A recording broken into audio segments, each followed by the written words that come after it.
పాటు కలెక్టర్ల సదస్సులో సీఎం చంద్రబాబు మాట్లాడుతున్నారు. లైవ్లో చూద్దాం. ఏమాత్రం అభివృద్ధి లేకుండా గుంతల బండి రోడ్లు ఇవన్నీ ఉంటే ఈరోజు అభివృద్ధిని పరిగెత్తించగలిగాం, ట్రాక్లో పెట్టగలిగాం. నేను మొత్తం మార్చేసామని చెప్పను కానీ ఇంకా చేయాలని చాలా ఉంది. ట్రాక్లో పెట్టాం. గవర్నెన్స్ ఇక్కడే మిమ్మల్ని అందరినీ కోరుతున్నాం. అనునిత్యం రిఫార్మ్, ఇన్నోవేషన్, డెలివరీ, ఈ మూడు కూడా మనం ఎక్కడికక్కడ వర్కౌట్ చేసుకోగలిగితే it is inspiring time. Technology is matured. Technology అందరూ కూడా అడాప్ట్ చేసుకునే పరిస్థితికి వచ్చారు. ఇందులో మనం ముందుకు పోగలిగితే బ్రహ్మాండమైన ఫలితాలు వస్తాయి. అల్టిమేట్గా ఈ ప్రభుత్వం యొక్క ఆశయం ఎంపవరింగ్ పీపుల్, ఆర్థిక అసమానతలు తగ్గించి అందరికీ మెరుగైన జీవన ప్రమాణాలు ఇవ్వాలనే ఉద్దేశంతో ముందుకు పోతున్నాం. అందులో చాలా వరకు నా లెక్క ప్రకారం ఇంకా చేయాలని చాలా ఉంది. ఆ డైరెక్షన్ అయితే క్లియర్గా పెట్టాం. అనేక పాలసీలు తీసుకొచ్చాం. ఇప్పటి వరకు మీ అందరి సహకారంతో ఇప్పుడే reformer of the year, that is not my achievement, it is a collective achievement all of us. ఇక్కడుండే మనందరి సమిష్టి కృషి. 2 ఏళ్లకు మునుపు రాష్ట్రం గురించి ఏ విధంగా మాట్లాడేవాళ్ళు, ఈరోజు రాష్ట్రం గురించి ఏం మాట్లాడుతున్నారు, the award it self is indication. కాబట్టి ఈ యొక్క అవార్డు అనేది బాధ్యతను కూడా పెంచింది. ఇప్పుడు అవసరం కూడా ఇలాంటి అవార్డ్స్ మనకు. నేను చాలాసార్లు ఎన్నో అవార్డ్స్ ఇస్తే నేను ఎప్పుడూ యాక్సెప్ట్ చేయలేదు, కానీ ఇది యాక్సెప్ట్ చేశాక దానికి కారణం కూడా ఇంకొద్ద పెద్ద ఎత్తున పెట్టుబడులు వస్తాయి, ఒకసారి పాజిటివ్ మోడ్ వస్తున్న ఉద్దేశంతో యాక్సెప్ట్ చేశాం.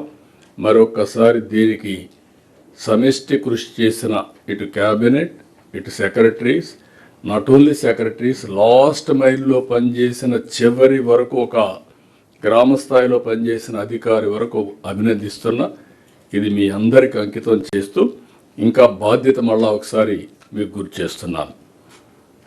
అయితే ఈరోజు మనం ఎన్నికల్లో హామీలు ఇచ్చాం.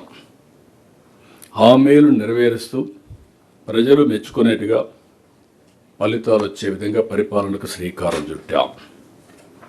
నేను పబ్లిక్ సాటిస్ఫాక్షన్ కొలమానంగా పెట్టుకున్నా. అందుకే పీపీపీ విధానం, పాజిటివ్ పబ్లిక్ పర్సెప్షన్, దీనికి ప్రాధాన్యత ఇచ్చాం. పింఛన్ పంపిణీ నుంచి అర్జీల పరిష్కారం వరకు ప్రతి ఒక్క సేవ కూడా ప్రజలు హర్షించాలి. ఈరోజు మీరు ఒక పింఛన్ ఇస్తున్నాం.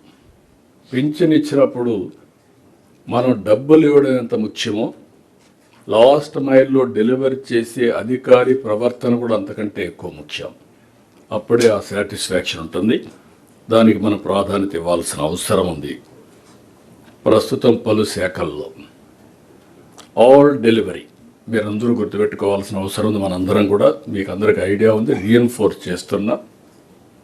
మనం ఇచ్చే kind cash services, all services we're measuring regularly with beneficiaries, IVRS or QR code or CAPI ఏదన్నానండి, మీరు సర్వేలన్నీ చేసుకుంటున్నాం.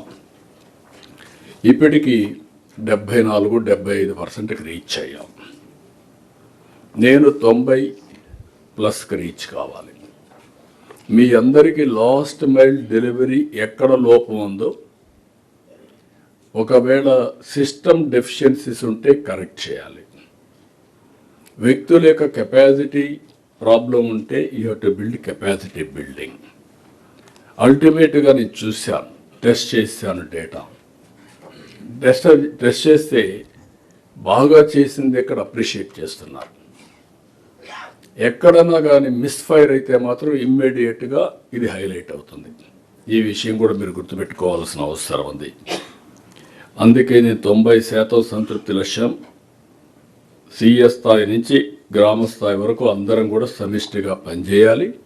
మినిస్టర్స్ దగ్గర నుంచి లాస్ట్ మైల్లో ఉండే ప్రజాప్రతినిధి కూడా ప్రజలకు జవాబుదారీతనంగా ఉండాలి. అదే మరిగా it is not a target, it is a mandate. I'm very clear on that. ఒకవేళ మీరు చేయలేకపోతే అది మన అసమర్థత తప్ప కప్పిపుచ్చుకునే ప్రయత్నం ఎక్కడా చేయకుండా మనం ముందుకు పోవాల్సిన అవసరం ఉంది. పీజీఆర్ఎస్ అత్యధిక ప్రాధాన్యత. 100% పరిష్కారం కావాలి. ఇందులో కూడా 2 ప్రాబ్లమ్స్ ఉన్నాయి. ఒకటి నాన్ ఫైనాన్షియల్, పైకి కిందికి తిప్పడం కాదు, సమస్యకు పరిష్కార మార్గం పెట్టాలి. ఏదైనా లిటిగేషన్ ఉంటే ఆ లిటిగేషన్ ఎందుకు వచ్చిందో అలాంటివి కూడా నోట్ చేసి సిస్టంలో పెట్టుకుంటే everybody will have that information, same information. కాబట్టి మీకు అది క్లారిటీ ఉండాల్సిన అవసరం. 2 ఫైనాన్షియల్ ఆస్పిరేషన్స్ ఎక్కువ ఉంటాయి, కానీ జనైనవన్నీ పరిష్కారం చేస్తాం. దాన్ని ఏ విధంగా చేయాలనో ఎప్పటికప్పుడు మనం కూడా రివ్యూ చేసుకుంటాం, మీ ఫీడ్బ్యాక్ తీసుకుంటాం, అవన్నీ మనం అడ్రస్ చేస్తాం. అల్టిమేట్గా citizen satisfaction is your report card. Deliver results, not reports. ఒకప్పుడు మీరు రిపోర్ట్లు పంపిస్తూ వచ్చేవాళ్ళు, దానికి మీరు మా గవర్నమెంట్ బ్లేమ్ చేసేవాళ్ళు. ఎవ్రీడే ఒక రిపోర్ట్ పంపించాలని. ఇప్పుడు రిపోర్ట్ పంపక్కర్లా, మేము మీకు పంపిస్తున్నాం. మీరు ఆన్లైన్లో అప్డేట్ చేయడమే బాధ్యత. ఆటోమేటిక్గా ఇదయ్యే పరిస్థితి వస్తుంది. Every grievance is closed, is the government strengthened. Deadline March 27. Revenue records. That is QR code and also ఏదైతే మనం బ్యాక్ ఎండ్ అంతా కంప్లీట్ చేసి అల్టిమేట్గా ఆ రోజు నుంచి ఇంకా గ్రీవెన్సెస్ 19 లిటిగేషన్ ఉంటే తప్ప గ్రీవెన్సెస్ అన్ని నాన్ ఫైనాన్షియల్ క్లియర్ అయిపోవాలి. అక్కడి నుంచి నేను ఏజెస్ టుగెదర్గా, డికేడ్స్ టుగెదర్ కొన్ని ప్రాబ్లమ్స్ ఉన్నాయి. ఆ ప్రాబ్లమ్స్ అన్నీ మీరు తీసుకొని అవసరమైతే సమాజానికి హానికరమైనటువంటి డెసిషన్స్ తప్ప all other decisions will clear it. If necessary will bring to cabinet and will close it. అన్ని స్థాయిల్లో నేను ఒకటే మిమ్మల్ని కోరుతున్నా, కెపాసిటీ బిల్డింగ్. అప్పుడే నాణ్యత పెరుగుతుంది, వేగం వస్తుంది. థింక్ ఇన్నోవేటివ్ వే. ఎవ్రీడే రొటీన్గా ఆలోచిస్తే మీకు రొటీన్ ఆలోచనలు వస్తాయి. సమస్యని పరిష్కారం చేయడం కోసం ఇన్నోవేటివ్గా మీరు ఆలోచిస్తే ఆటోమేటిక్ కొత్త కొత్త ఆలోచనలు వచ్చి తద్వారా సమస్య పరిష్కారం అయ్యే పరిస్థితి వస్తుంది. ఇంకొక పక్క, we are not here to manage the system. We are here to transform it. Innovate, reform, transform. Always we are all talking double live. ఇటీవల ఒక బుక్ చదివా. Scarcity of money is a myth. If you create, then money will be available. Temporary there is a setback. Temporary setback ఉందని withdrawal symptoms పెడితే you cannot do anything. How to overcome? Innovate. ఇప్పుడు ఉదాహరణకు water ఉంది. ఒకప్పుడు water surplus, ఈ మధ్యకాలంలో water deficit.